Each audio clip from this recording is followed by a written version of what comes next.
Evangelho segundo Mateus, capítulo 26. E aconteceu que, quando Jesus concluiu todos estes discursos, disse aos seus discípulos: Bem sabeis que daqui a 2 dias é a Páscoa, e o Filho do Homem será entregue para ser crucificado.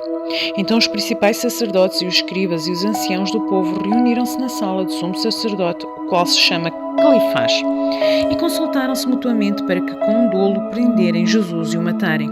Mas diziam: Não durante a festa, para que não haja alvoroço entre o povo. E estando Jesus em Betânia, em casa de Simão, o leproso, aproximou-se dele uma mulher com um vaso de alabastro com um unguento de grande valor e derramou-lhe sobre a cabeça quando ele estava assentado à mesa. E os seus discípulos, vendo isto, indignaram-se, dizendo: Por que é que é este desperdício? Pois este unguento podia vender-se por grande preço e dar-se o dinheiro aos pobres. Jesus, porém, conhecendo isto, disse-lhes: Por que afligis esta mulher? Pois praticou uma boa ação para comigo. Porquanto sempre tendes convosco os pobres, mas a mim não me laveis de ter sempre. Ora, derramado ela este unguento sobre o meu corpo, fê-lo preparando-me para o meu sepultamento.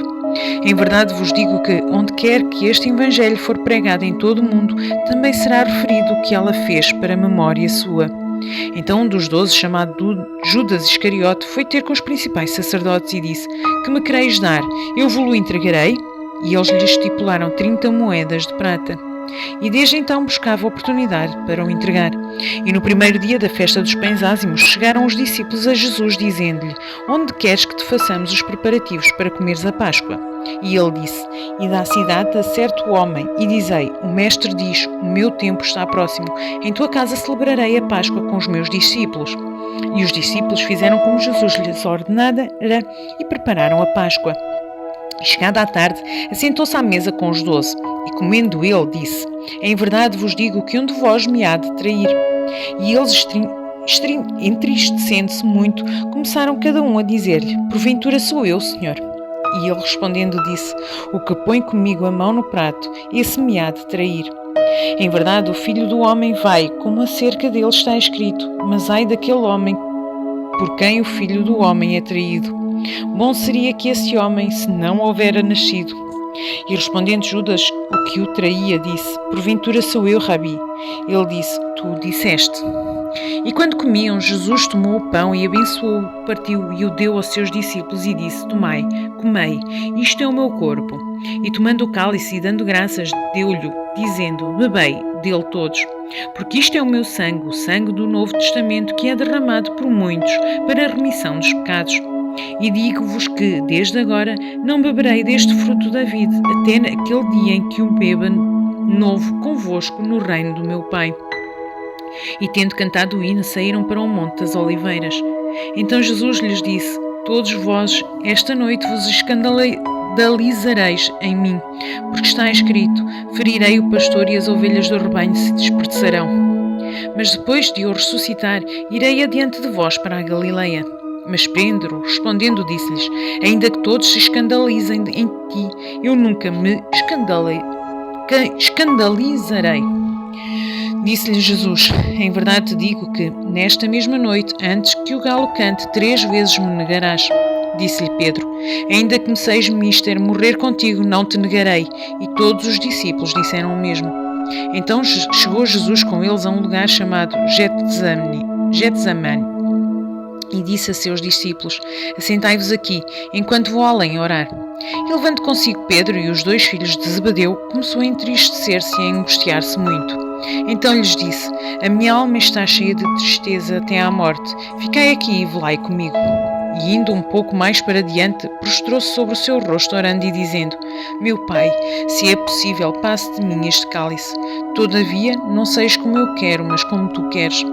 E voltando para os seus discípulos, achou-os adormecidos e disse a Pedro: Então nem uma hora pudestes velar comigo?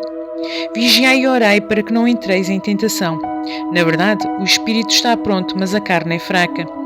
E indo 2ª vez, orou dizendo: Pai meu, se este cálice não pode passar de mim sem eu beber, faça-se a tua vontade. E voltando, achou-os outra vez adormecidos, porque os seus olhos estavam pesados. E deixando-os de novo, foi orar pela 3ª vez, dizendo as mesmas palavras. Então chegou junto dos seus discípulos e disse-lhes: Dormi agora e repousai. Eis que é chegada a hora, e o Filho do Homem será entregue nas mãos dos pecadores. Levantai-vos, partamos, eis que é chegado o que me trai. E estando ele ainda a falar, eis que chegou Judas, um dos 12, e com ele grande multidão com espadas e varapaus, enviada pelos príncipes sacerdotes e pelos anciãos do povo. E o que o traía tinha-lhes dado um sinal, dizendo: que eu beijar é esse, prendei-o. E logo aproximando-se de Jesus, disse-lhe: eu te saúdo, Rabi, e beijou-o. Jesus, porém, lhe disse: amigo, a que vieste? Então, aproximando-se eles, lançaram mão de Jesus e o prenderam. E eis que um dos que estavam com Jesus, estendendo a mão, puxou a espada e, ferindo o servo do sumo sacerdote, cortou-lhe uma orelha. Então Jesus disse-lhe: embainha a tua espada, porque todos os que te lançarem mão da espada à espada morrerão. Ou pensas tu que eu não poderia agora orar a meu Pai, e com ele me daria mais de 12 legiões de anjos? Como, pois, se cumpririam as Escrituras que dizem que assim convém que aconteça? Então disse Jesus à multidão: saístes como para um salteador com espadas e varapaus para me prender? Todos os dias me assentava junto de vós, ensinando no templo, e não me prendestes. Mas tudo isto aconteceu para que se cumpram as Escrituras dos profetas. Então todos os discípulos, deixando-o, fugiram. E os que prenderam a Jesus o conduziram à casa do sumo sacerdote Caifás, onde os escribas e os anciãos estavam reunidos. E Pedro seguiu de longe até ao pátio do sumo sacerdote, e entrando assentou-se entre os criados para o ver o fim. Ora, os principais sacerdotes, os anciãos e todo o conselho buscavam falso testemunho contra Jesus para poderem dar-lhe a morte, e não o achavam. Apesar de se apresentarem muitas testemunhas falsas, não o achavam. Mas por fim chegaram 2 testemunhas falsas e disseram: este disse: eu posso derrubar o templo de Deus e reedificá-lo em 3 dias. E levantando-se o sumo sacerdote, disse-lhe: não respondes coisa alguma ao que estes depõem contra ti? Jesus, porém, guardava silêncio, e respondendo o sumo sacerdote, disse-lhe: conjuro-te pelo Deus vivo que nos digas se tu és o Cristo, o Filho de Deus. Disse-lhe Jesus: tu o disseste. Digo-vos, porém, que vereis em breve o Filho do Homem assentado à direita do poder e vindo sobre as nuvens no céu. Então o sumo sacerdote rasgou as suas vestes, dizendo: blasfemou! Para que precisamos mais de testemunhas? Eis que bem ouvistes agora a sua blasfémia. Que vos parece? E eles, respondendo, disseram: é réu de morte. Então cuspiram-lhe no rosto e lhe davam punhadas, e outros os bofeteavam, dizendo: profetiza-nos, Cristo, quem é o que te bateu? Ora, Pedro estava assentado fora no pátio, e aproximando-se dele, uma criada disse: tu também estavas com Jesus, o Galileu. Mas ele negou diante de todos, dizendo: não sei o que dizes. E saindo para o vestíbulo, outra criada ouviu e disse aos que ali estavam: este também estava com Jesus, o Nazareno. E ele negou outra vez com juramento: não conheço tal homem. E daí a pouco, aproximando-se os que ali estavam, disseram a Pedro: verdadeiramente também tu és deles, pois a tua fala te denuncia. Então começou ele a praguejar e a jurar, dizendo: não conheço esse homem. Imediatamente o galo cantou. E lembrou-se Pedro das palavras de Jesus que lhe dissera: antes que o galo cante 3 vezes me negarás.